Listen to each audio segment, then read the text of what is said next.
Hello all, welcome. Today we will be covering an international arbitration dispute over Argentina's economic crisis. As part of this video, we will cover the audio recording of the case along with a discussion about the decision by the court at the end. This case grew out of a bilateral investment treaty between the United Kingdom and Argentina. BG Group had invested in an Argentine gas distribution company during a period when Argentine law tied gas tariffs to the US dollar and was designed to provide investors a reasonable return. After Argentina's financial crisis, the government changed the rules, converted tariffs into pesos, and imposed other measures that sharply reduced the value of the investment. BG Group then brought arbitration, arguing that Argentina had violated the treaty's protections against expropriation and unfair treatment. Argentina responded that BG Group had gone to arbitration too soon because the treaty required an investor to first litigate in Argentine courts for 18 months before seeking arbitration. The central legal question was whether that local litigation requirement was for courts to enforce strictly as a condition of consent to arbitration, or whether arbitrators could interpret and excuse noncompliance under the circumstances. Following is the audio recording of the actual court hearing. We'll hear argument next in Case 12-138, BG Group versus the Republic of Argentina. Mr. Goldstein. Mr. Chief Justice, may it please the Court, we ask you to resolve this case narrowly by reaffirming that an arbitrator rather than a court presumptively resolves a dispute over a precondition to arbitration. That holding would decide the question presented, resolve the circuit conflict, and govern 99% of the cases in the lower courts. Argentina wants you to decide a different issue. Its position in this court is that there is no arbitration agreement with my client in the first place, so it says a precondition to that non-existent agreement is irrelevant. Now, Mr. Goldstein, do you take the position that parties can't, by contract, say this particular precondition goes to the party's consent to arbitrate? We do not take that position. If a party were to say that, as the governments in NAFTA have done, as the Solicitor General points out, is the language of the U.S.-South Korea bilateral investment treaty, unlike this one, we think it would be settled that a court would resolve a dispute over. All right. So if the issue is what did the parties, as I see it, what did the parties intend on this question, why isn't the first option's Howsam divide the one that we should follow in this setting? The Solicitor General is suggesting that we shouldn't follow that. We should give some sort of heightened deference to the foreign state, but I'm not sure why. Because the issue is always about what did the parties intend. And if the issue is always about that, don't we look at the text, the custom and practice of the industry, the behavior between the parties? Don't we look at all of the factors we normally look at in deciding whether something goes to a substantive or procedural issue? Yes. So let me see if I can. So it's not that we hold absolutely that in every situation a precondition is subject to an arbitral decision. We look to the issue of consent, don't we? Well, a couple of things about that. You have held in Howsam that if there is a precondition to arbitration, it is presumptively decided by the arbitrators rather than the court. So that maybe that's why the government is saying we shouldn't treat it as a presumption. We should just treat it as. Right. Maybe I can help by locating the parties' different arguments in this case, because there are a lot of them. We have said, of course, that we think you should decide the question presented. Argentina wants you to go beyond the question presented. We can talk about whether that's appropriate. If you did decide the question of consent, I think you would do it in a three-part opinion, and some of the parts are contested and some aren't. This is how I would write the opinion. Part one would say, look at our decision in Howsam, and it's undisputed here that if this was an ordinary contract case, just between two American companies, then BG Group would win, because this looks just like a procedural precondition. It's like the John Wiley staged grievance procedure, and I don't think the other side argues against that. Then the other side has given you two different arguments for why you wouldn't apply Howsam and why you might have a different analytical framework. The first argument, we could call it part two of the opinion, is the argument of the United States. And what the United States says is, look, the difference between this and Howsam is it's an international case. And what's different in international cases is that when you dealt with Howsam, you dealt with a set of expectations between parties agreeing to arbitrate that may not apply in the international context, and so maybe it's different. Now and the reason they say that it's different is that an international case, when it's cited in the United States, is governed by the New York Convention. And in a New York Convention case, whether it's a commercial case, whether it's an international treaty arbitration case, what the rule of judicial review is, and that's what we're looking at here. Do the arbitrators finally decide the question, or does a court on judicial review decide it? In a New York Convention case, you look to the law of the situs. Here, the United States, the Federal Arbitration Act. So I take the Solicitor General's position to be this. Look, when you have Argentina arbitrating against a company from the United Kingdom, then the Argentina and the UK company don't have any ex ante understanding about whether the dispute will be finally resolved by a court or instead the arbitrators, because who knows where the arbitration would occur. Here it occurred in the United States. Our answer is that this objection answers itself. It's true that they don't have a specific judicial system that it will be ahead of time when they sign the treaty. Argentina signs a treaty with the United Kingdom. They don't know whether a dispute over this precondition will be resolved de novo or instead it will be resolved deferentially because they don't know where the arbitration will occur. But they do know that the applicable law will be the situs of the arbitration. And there is precedent on this.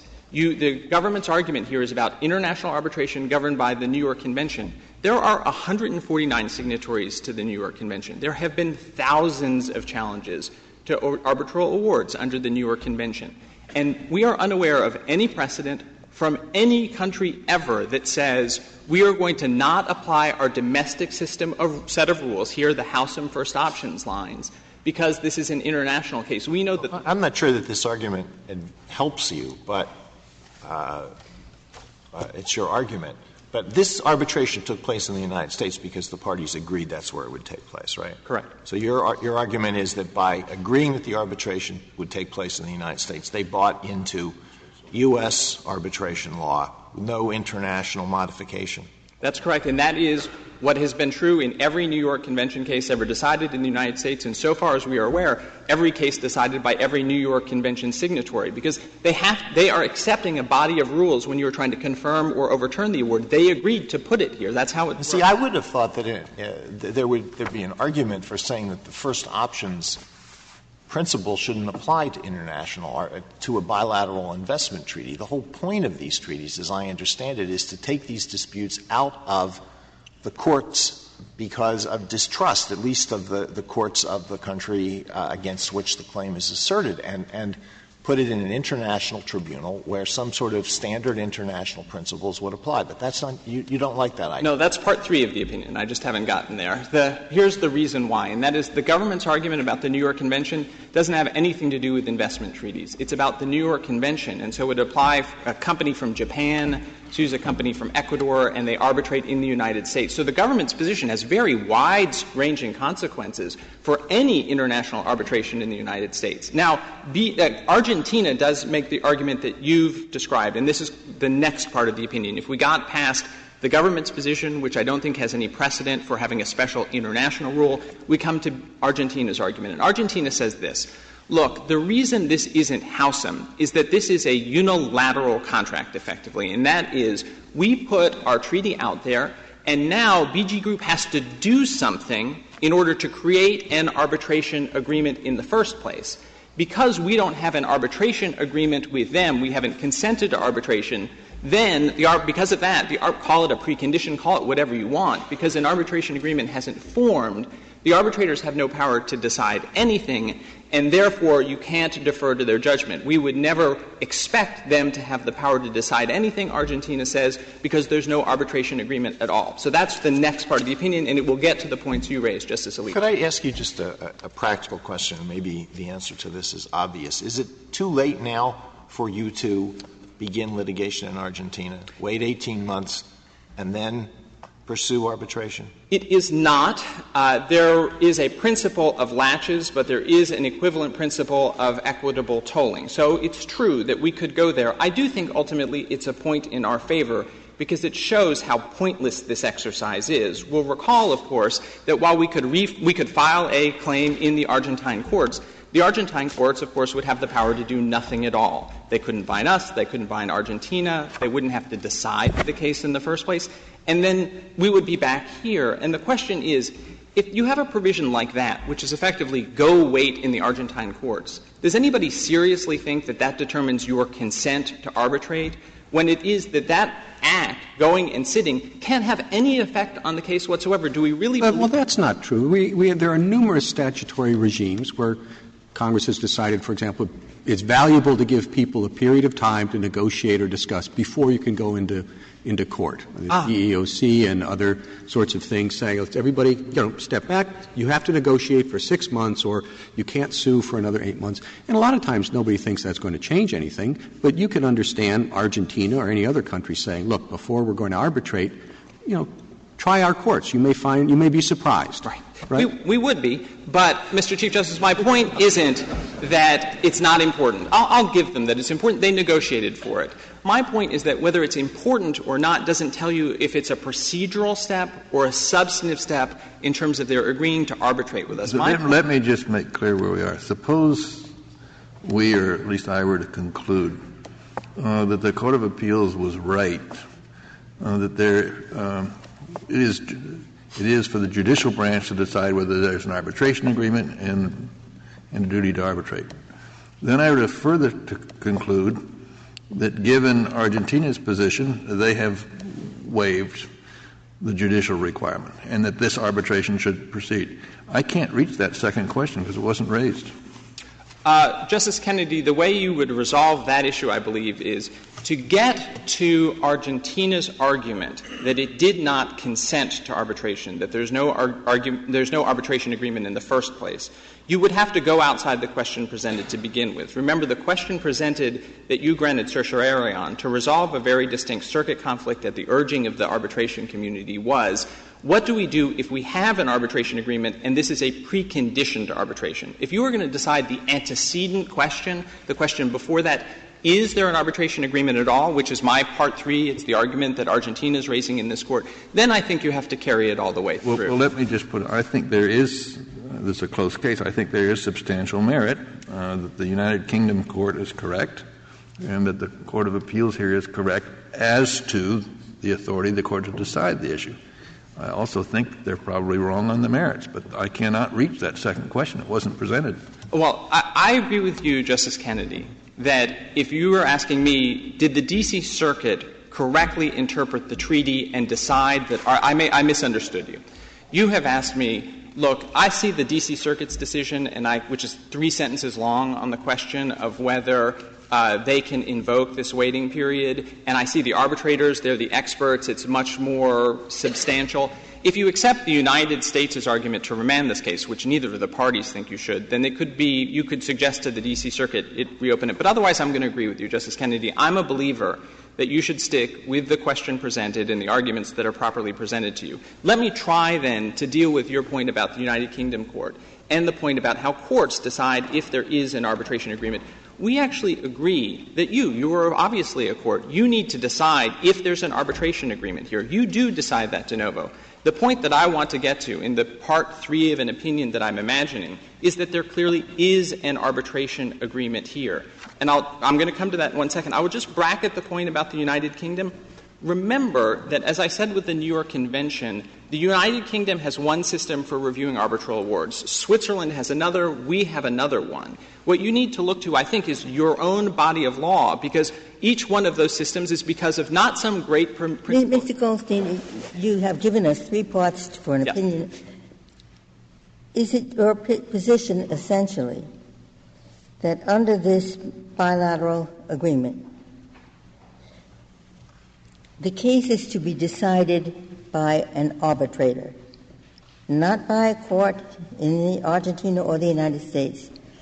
And so the question is when that an arbitrator will decide the case. And so the question of when doesn't say whether there's an agreement or not. It just says you sued too early, you started too early. Is that your essential position, that this bilateral agreement says arbitration is the way this dispute gets decided. And everything on the way to that is what you call a preliminary question. But essentially, the parties have agreed that their disputes will be solved by arbitration. Yes, and can I maybe take you to the treaty itself and explain what I think are the questions for courts and what I think are the questions for the arbitrators, because I actually think it's pretty clear from the treaty. It's in our blue brief in the appendix. But, Justice Ginsburg, the answer to your question is yes, and I'll explain how that plays out under the treaty. So this is the agreement that Argentina made with the United Kingdom, and the dispute resolution provision starts at page 8A. It's Article 8. Now, there are 3 conditions in this agreement on Argentina's consent to arbitrate. It does have to agree, and we had to do something. We had to invest. And those 3 conditions are set out in the first sentence of the dispute resolution provision. It says, and I am now in Article 8, Roman 1, disputes with regard to an investment. So this arbitration provision is only going to apply to an investment, which is a defined term under the treaty, which arise within the terms of the agreement. So it has to be a treaty claim between an investor of one contracting party and the other contracting party. And so that is, it has to be a UK investor suing an seeking to arbitrate against an Argentine company. And those are, if those things aren't true, there's no arbitration agreement. Now, that language that I just read to you is from the local litigation provision, and then the treaty says the exact same body of disputes are eligible substantively for arbitration. That's what it seems to me this is a difficulty for you. The structure of the treaty, I mean, if you just end it after 1, nobody would say, oh, well, they must be contemplating arbitration, or arbitration is in the background. They say, look, you've got a dispute. If you don't resolve it, you bring it in court. Right. And nothing about arbitration even in the background. Then they say, if you want to go to arbitration, you can. So when you look at just the structure, it seems to suggest that Article 8.1 is not part of the arbitration provision.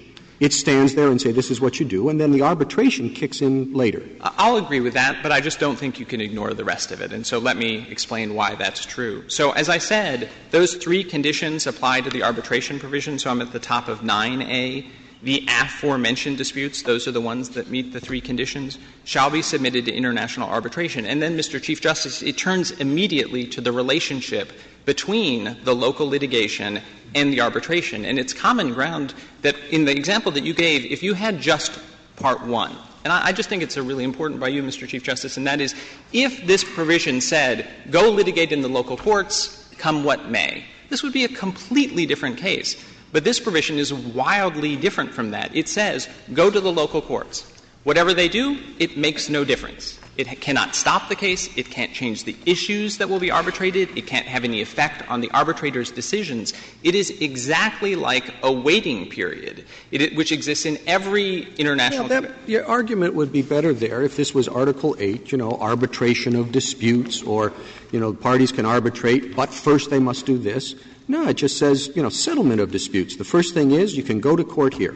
Okay. Second thing is if you want to arbitrate, you do this. Okay, Mr. Chief Justice, but then I would just take you to the next page, sub 4, and we understand what the answer to that ambiguity perhaps is. The last sentence is, the arbitration decision shall be final and binding on both parties. That is the only body under this treaty that can issue a decision that decides the parties' dispute. It's only the arbitrators.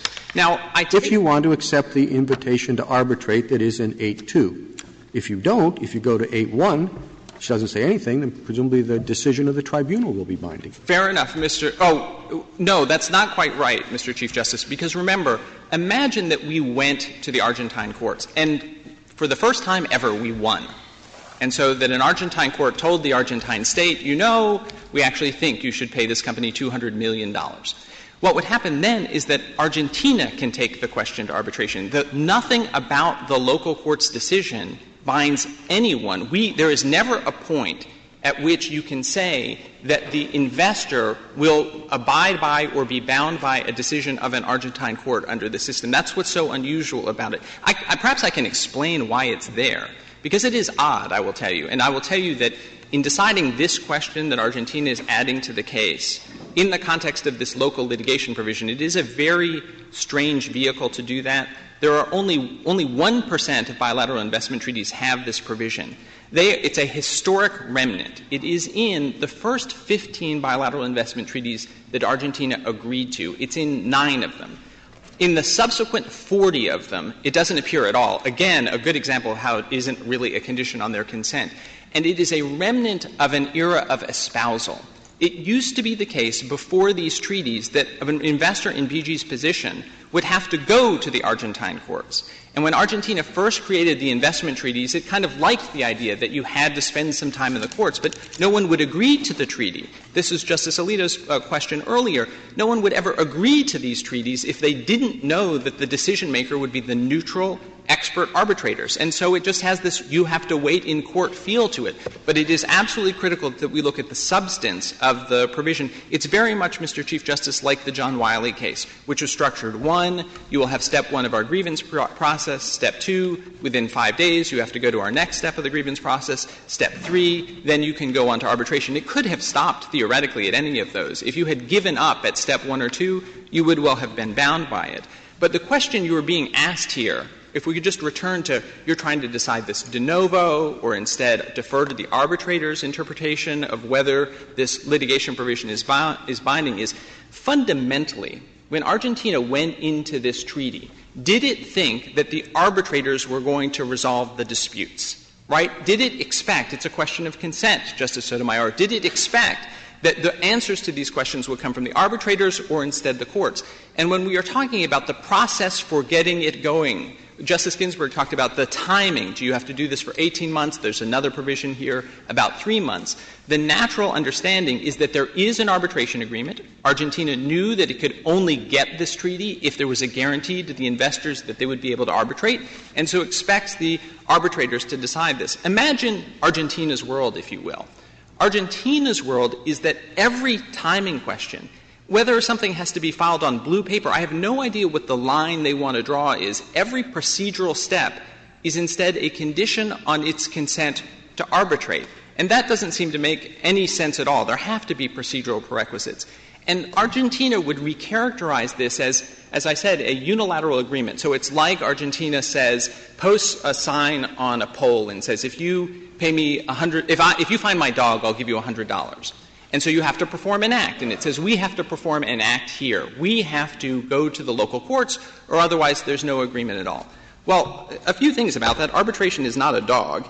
And Article 8, if we just go back to page 8A, does not require us to submit it to the local courts at all. This can't be a step that we're required to take because we're not required to take it. If I could just take you to the last 2 lines of it. It shall be submitted at the request of one of the parties to the dispute. Argentina was just as entitled as us to put this into the local courts as we were. It can't have been an expectation that we had to do something before it would consent to arbitration. And so I do think that this is just on all fours with John Wiley for that reason.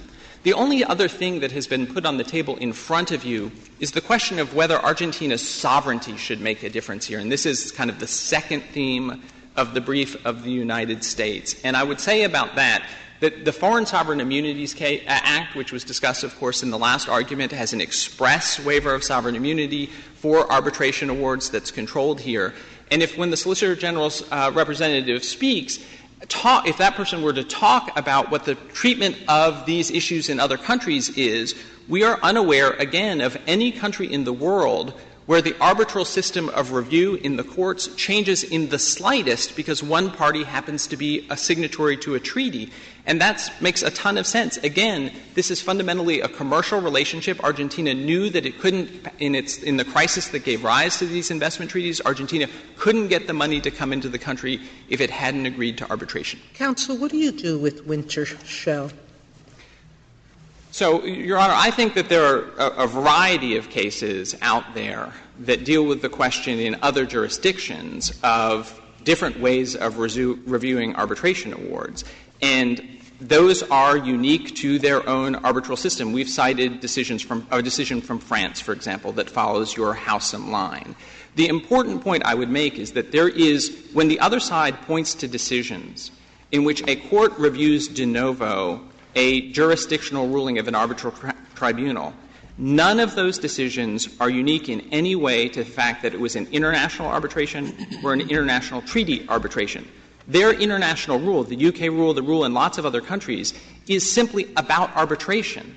The reason that the other side can say that this case might well be reviewed de novo in the United Kingdom, for example, is that the jurisdictional decision in essentially every arbitration of any kind in the United Kingdom will be reviewed de novo. They just have a different approach to these questions. Isn't that the same thing in France, which is supposed to be a popular place for international arbitration, that in the first instance the arbitrator decides, but ultimately the court can review everything?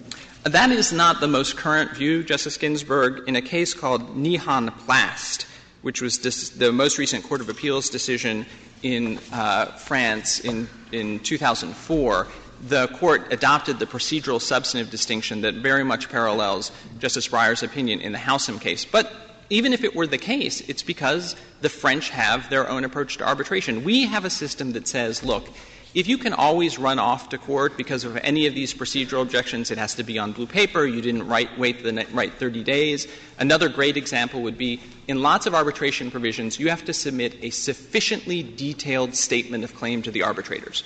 Well, that would be. Do I understand your position that in this case you did not have to go to the federal, to the Argentine court by reason of the language in this agreement and not by reason of anything that Argentina did? The language in the agreement meant that what Argentina did disentitled it from being able to rely on this provision. I'll take you quickly, if you don't mind, to the provisions of the treaty so you know what I'm talking about. There are two of them. One is the one that the arbitrators relied on, and that is in the arbitration provision 8.4, which is on 10A, says that the arbitral tribunal shall decide the dispute in accordance with the provisions of this agreement, the laws of the contracting party involved in the dispute, including conflict of laws, and then at the end of the sentence, the applicable principles of international law. So this exhaustion requirement, it's not even an exhaustion requirement, the local litigation requirement is subject to international law. And then earlier, and so three other tribunals have reached the same conclusion as this one, that you, for that reason of that provision, you can't rely in the particular circumstances on the local litigation. And then Article 3. Say that again. Oh, sorry. There are three other tribunals that have reached the same conclusion as this one, and that is Argentina can't rely on the local litigation provision because it effectively closed the courthouse doors. Its own conduct disentitled it. Then 10 other tribunals have reached the same conclusion based on Article 3, the most favored nation provision, because this requirement doesn't exist in the Argentina-U.S. bid. There are only 3 tribunals, to be clear. Only 3 tribunals out of 16 or 17 have agreed to enforce it, if I could reserve the remainder of my time. Thank you, counsel.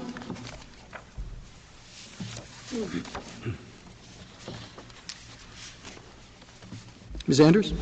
Mr. Chief Justice, and may it please the Court, the government's position in this case is based on the fact that this case involves a bilateral investment treaty in which the states parties set forth a standing offer to arbitrate in the treaty itself. Because it's the treaty that determines whether there is an arbitration agreement in this case, principles of treaty interpretation have to be used to assess whether there's an agreement. So therefore, applying the domestic law presumptions that are set forth in Howsam to this type of investor-state arbitration, we think would not be appropriate. Howsam shouldn't apply by its terms because the question here is a question of treaty interpretation, not a question of the likely expectations of parties to a domestic commercial contract.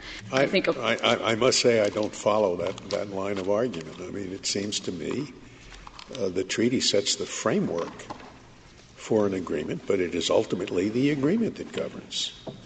Well, there is no agreement unless the investor submits the claim to arbitration in accordance with the terms of the treaty, the conditions on the state's consent. So, for instance, in United States investment treaties and free trade agreements such as NAFTA, the United States says that an investor may submit a claim to arbitration only if it first satisfies certain procedural conditions. I can't find it. It seems to me this is sprung full-blown from someone's brain that is not well embedded in any law that I could yet find. That is, it's not meant to be rude. I'm trying to figure out where this idea of the consent thing comes from. After all, it apparently comes from our Korean treaty and maybe one other, but I can't find it in I can't find that. The question in the case is this particular agreement, namely an agreement to go to the court first, shall we count it as that kind of matter as to whether this is arbitrable that goes to a judge, or rather is it that kind of procedural, Howsam-Wiley type thing that goes to an arbitrator? Now, we did our best, I think, to try to explain how to distinguish the one from the other in our precedent. Now, you use different words. You use these words about consent, which doesn't appear anywhere in this treaty. But I think you're trying to get at the same thing. And if you're not trying to get at the same thing, why? Why not? What are you trying to get at?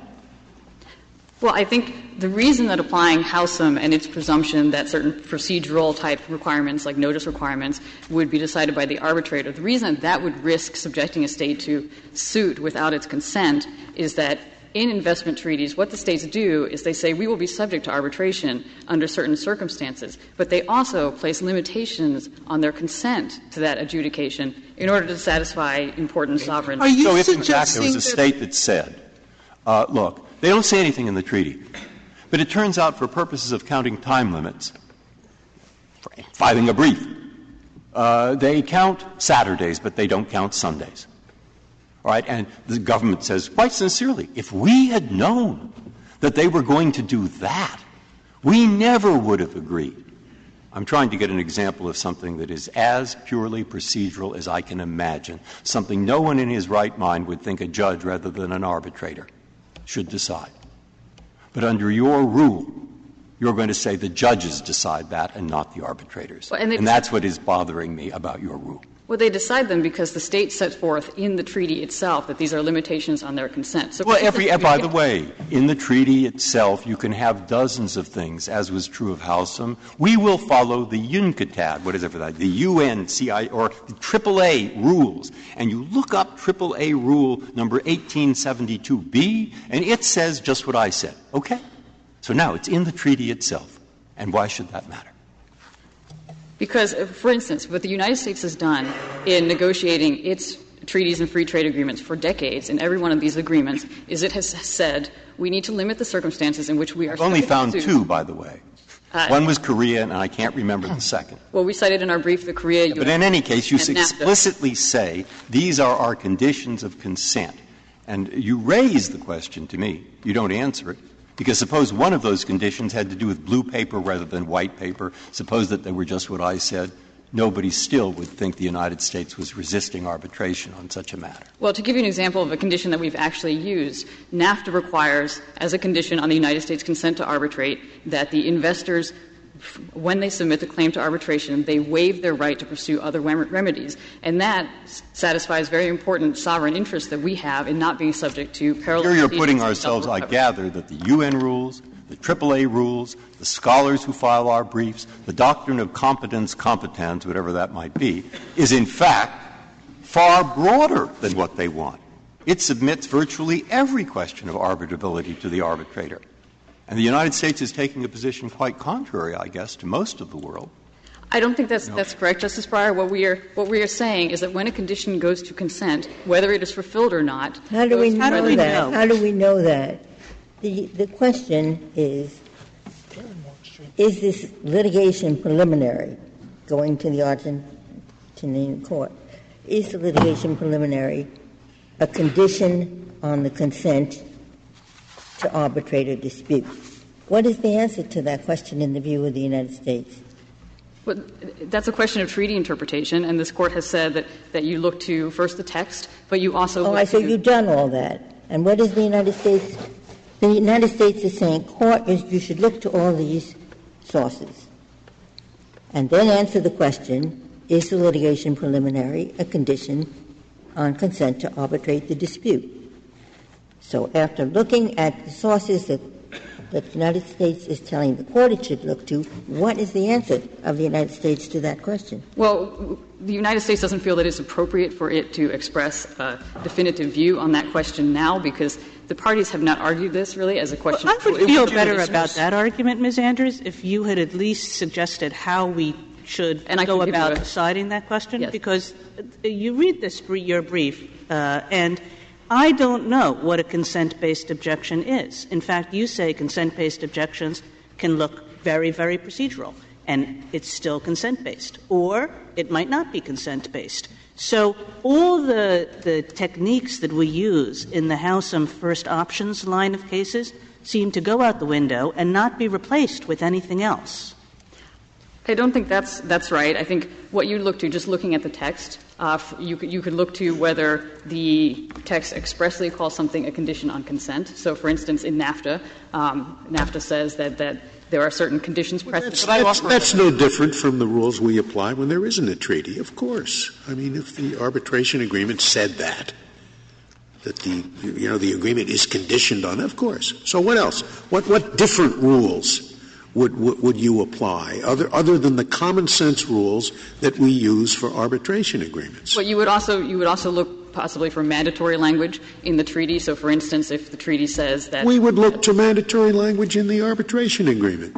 I think that's right, but the problem with applying Howsam is that it's a presumption that purely based on the nature of the requirement, so the fact that it is a notice requirement, the fact that it is a time limit, that means that it's procedural, and therefore the arbitrators would decide unless there's clear and unmistakable evidence. Principle? If some requirement seems to serve virtually no purpose, it's unlikely to be a condition of consent. Would you accept that? No, I think that would be grafting on a default term onto the treaty that may not reflect the treaty party's intent. I think when states negotiate for these conditions on consent, what they are looking there's nothing to in the treaty that talks about consent at all. So we have to decide whether some requirement is a consent, is something on which consent is conditioned, or is just a procedural requirement that would be decided by an arbitrator. Would you disagree with the proposition that if something really is trivial, doesn't seem to accomplish much of anything, it's a historical vestige, it's unlikely to be a condition of consent? I think that one of the things the Court could look to is the nature of the requirement. So does it serve sovereign functions? But I think in doing that analysis, it's important to look to what the State says are the functions that its requirements are serving. So, for instance, our notice requirements in our treaties, they serve the purpose of giving us advance notice of particular claims and time to correct problems that may have been caused, that we can correct and therefore avoid arbitration to begin with. So I think you would look to the nature of the requirement, the text of the treaty, whether it's mandatory, whether it's expressly conditional. You can also look, obviously, to what this Court has called aids of interpretation. So that would be the post-ratification understanding. If this were our treaty, we would bring in, the letter of transmittal that the Senate had, that the State Department had provided after it had negotiated the treaty.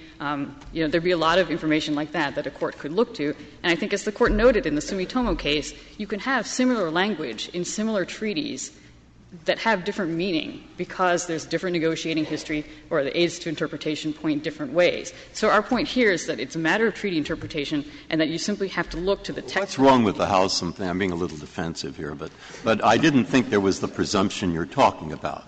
I thought it said there's a presumption about that procedural rule, and I thought important language was the language that the Court has found the phrase, i.e. for the judge, applicable in the narrow circumstance where contracting parties would likely have expected a court to have decided the gateway matter. Now, that, it seems to me, a little bit easier to work with than this notion of whether a State gave consent or didn't give consent, where it doesn't mention in the treaty. Yeah, I'd like to answer that. Briefly. Thank you. I think in the treaty context, the States parties are not agreeing, and they don't have expectations with respect to the allocation of authority between the Court and the arbitrator. What they do agree to are conditions on consent that limit the terms on which the State may be subject to arbitration at all. I see. Thank you, counsel.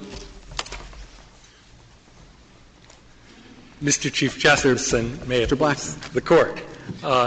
This is a contract formation case, and it's a case that's decided properly by the Court below whether you apply first options or whether you apply treaty principles. They get you to the same. May I ask you preliminarily, on your view, what happens next? That can this party, I suppose you're right, can the BG group institute an action in Argentina, and if it's not resolved within 18 months, invoke arbitration?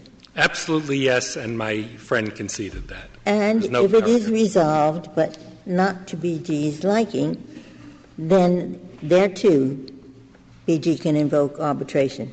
That's absolutely correct, Your Honor. Well, doesn't that mean that the treaty partners agreed that only an arbitration panel can conclusively resolve this dispute? What the treaty partners agreed here, Justice Ginsburg, was a condition, a precondition on their respectively derogating from their sovereignty. Absent the bilateral investment treaty, there is no basis on which an investor could ever compel one of these states to arbitrate its claims, and its only remedy would lie in the courts of that state. I don't get your answer to my question. Am I wrong in thinking that under this treaty, the ultimate decision maker is the arbitrator?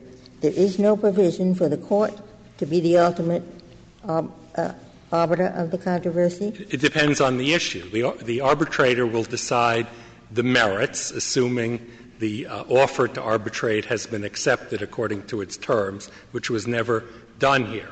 After that, depending on the issue, there will or will not be judicial review of some kind. And what this Court said as a matter of U.S. law in first options, and what all the other countries say, and our brief really was not disputed on that point, is that issues of jurisdiction, whether a contract was ever formed, whether there ever was an agreement to arbitrate, is ultimately an issue for a court to independently de novo decide. Why are you complaining about the other party not initiating proceedings in the Argentine courts when, if you really wanted those proceedings to occur, you could have initiated proceedings in the Argentine courts? First of all, as first option said, we didn't need to do that. First option was very clear that it did not require someone who is resisting arbitration and objecting to the arbitrator's jurisdiction because there is no agreement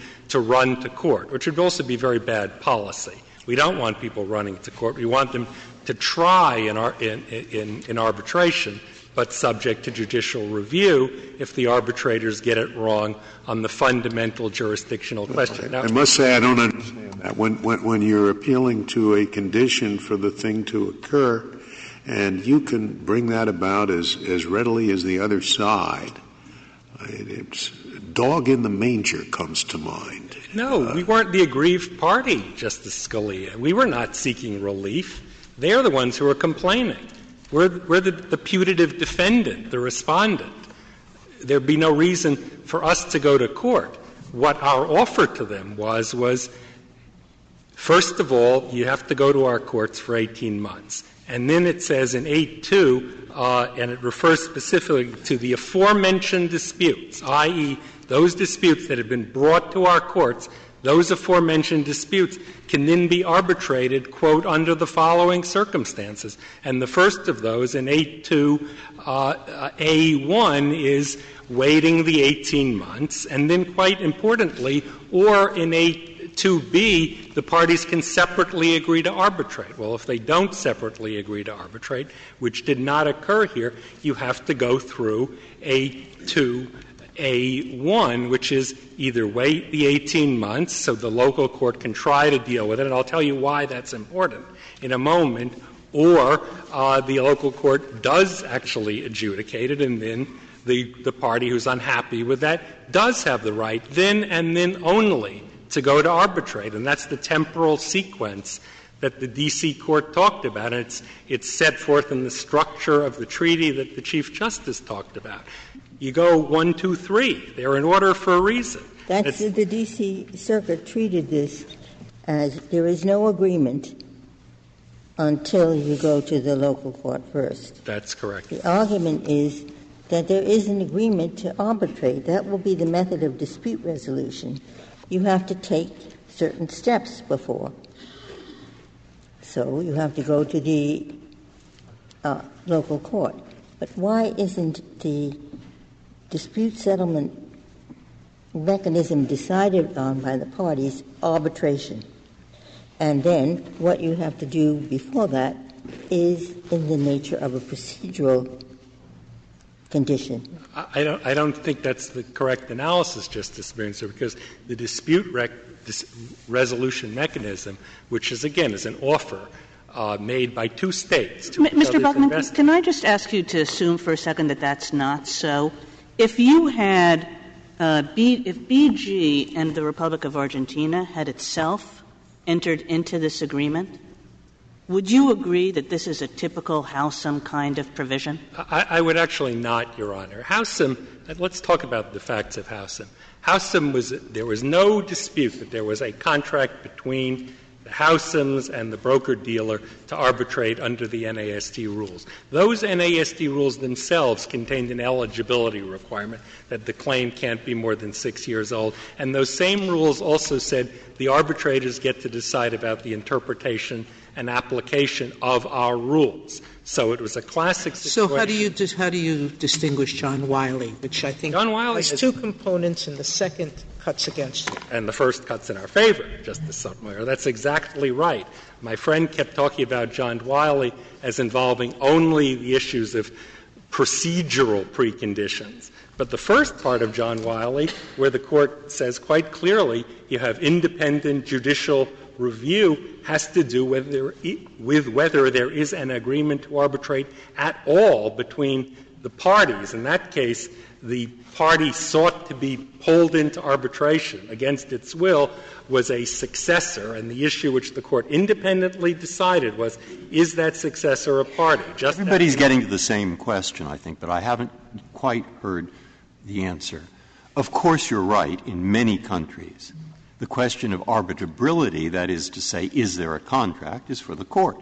In an investment treaty, I can find a lot of authority that says whether this counts as an investment is a matter for the Court.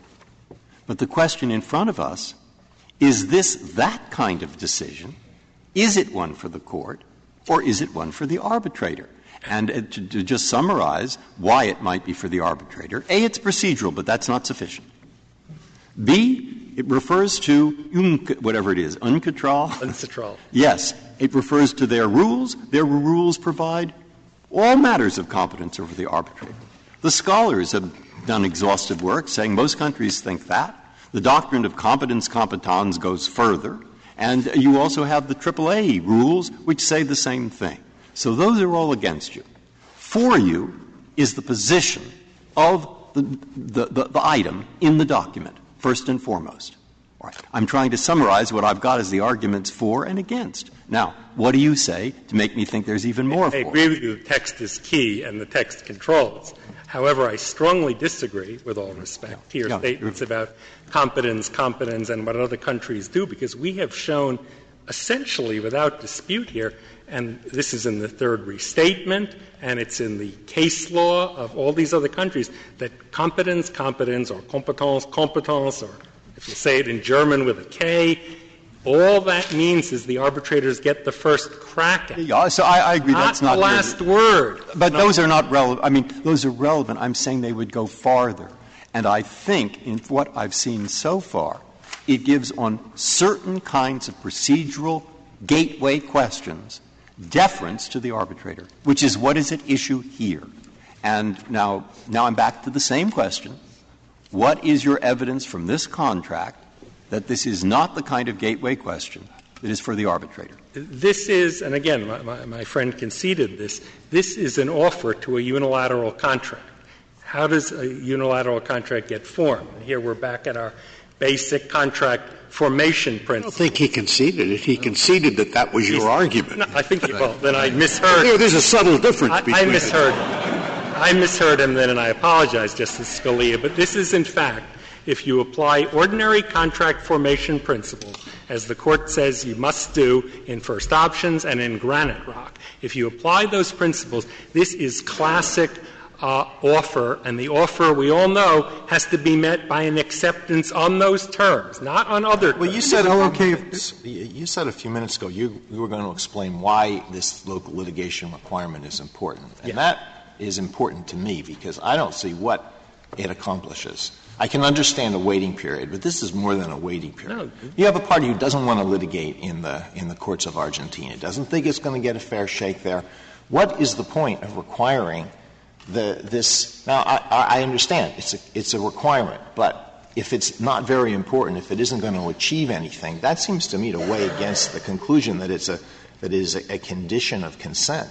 It is very important. First of all, as a factual matter, this type of requirement appears in about 8% of bits, and it is most prevalent in UK bits. So this is not some weird Argentine thing. The UK thinks this is important. Why?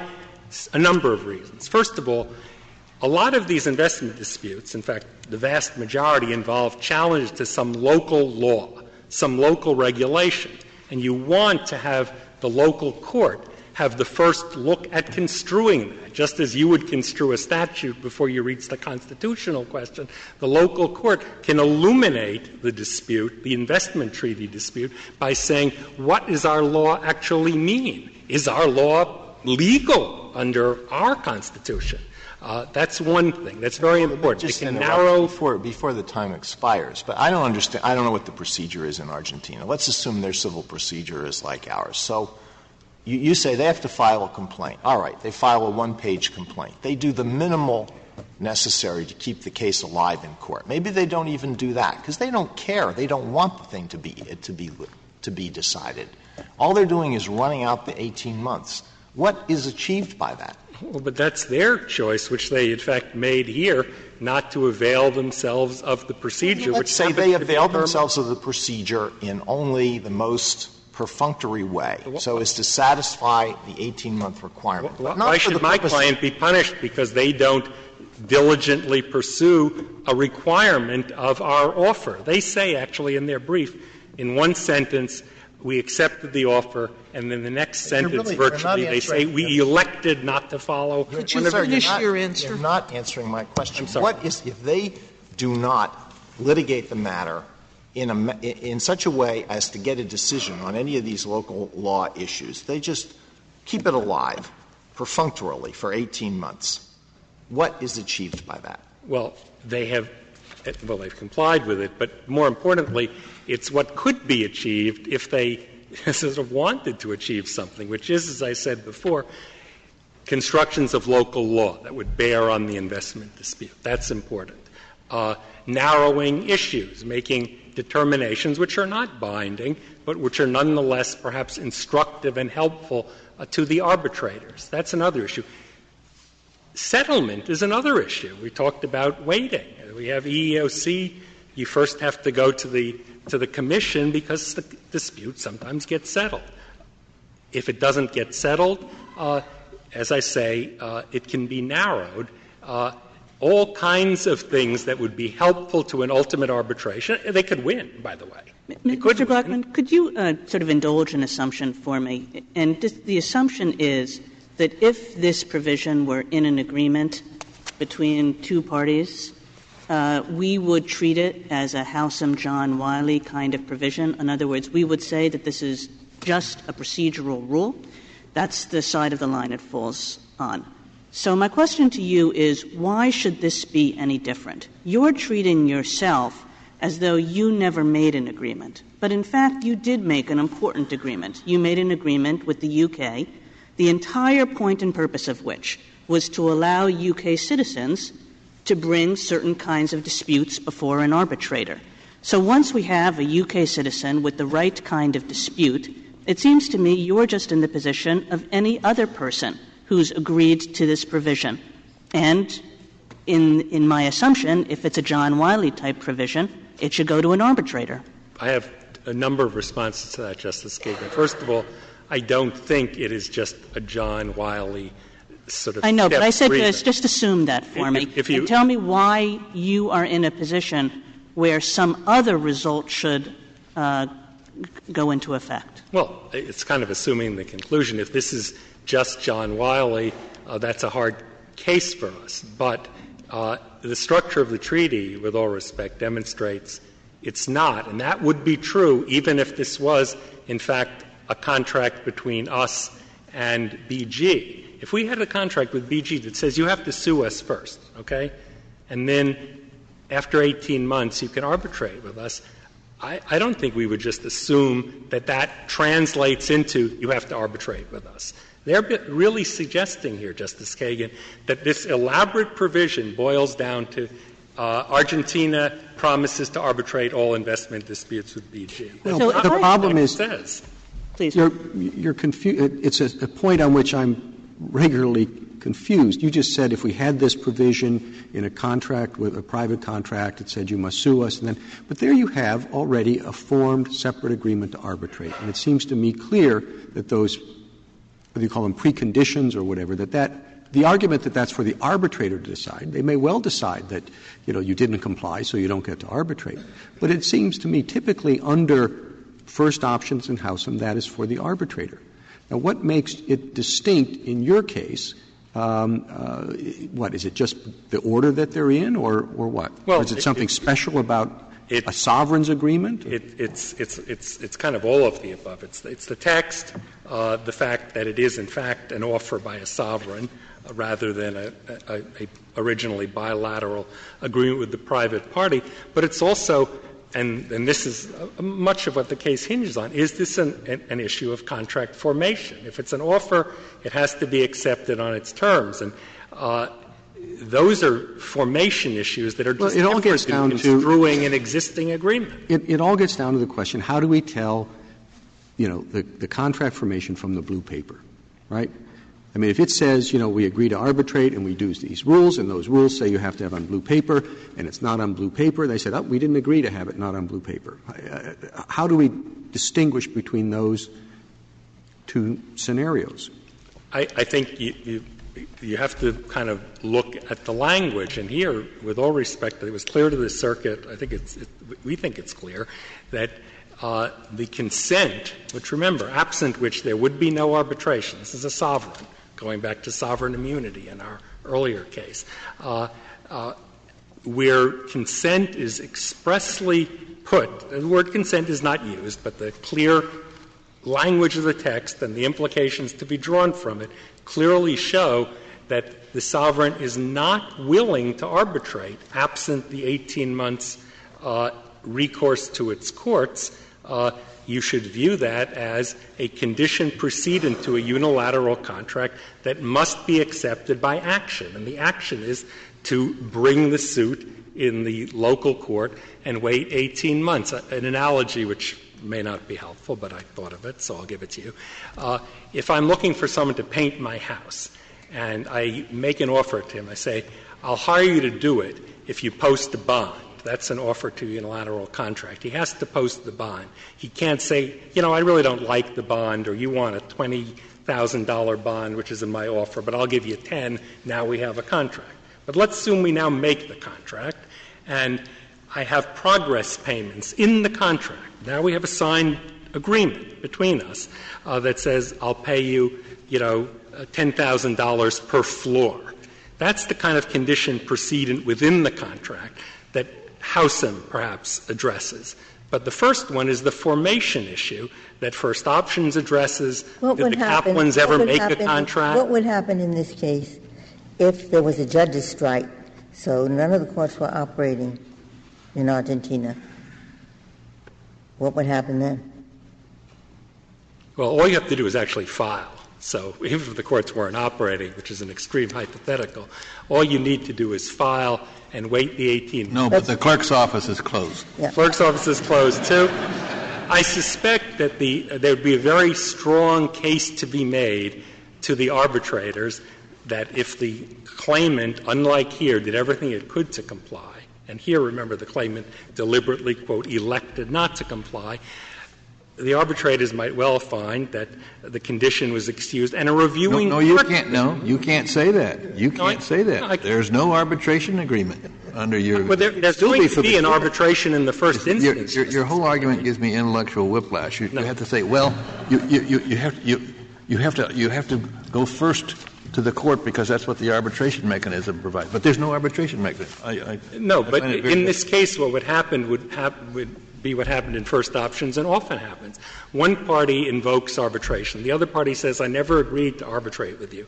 It would be very imprudent for the defendant in that case to do nothing and default, and you said in First Options specifically you don't need to do that. So you present the issue to the arbitrators, and you would then argue that there's no agreement, and the arbitrators would say that, well, there is an agreement or a condition was excused, and ultimately on judicial review, on your facts, undoubtedly a court would be likely to find, well, of course they did their best, they tried to comply with the condition. But that doesn't affect, to use my friend's terminology, the question presented, which is who decides in the first instance and then finally. Thank you, counsel. Mr. Goldstein, 5 minutes. Mr. Chief Justice, I do have a rule that distinguishes the A4 paper.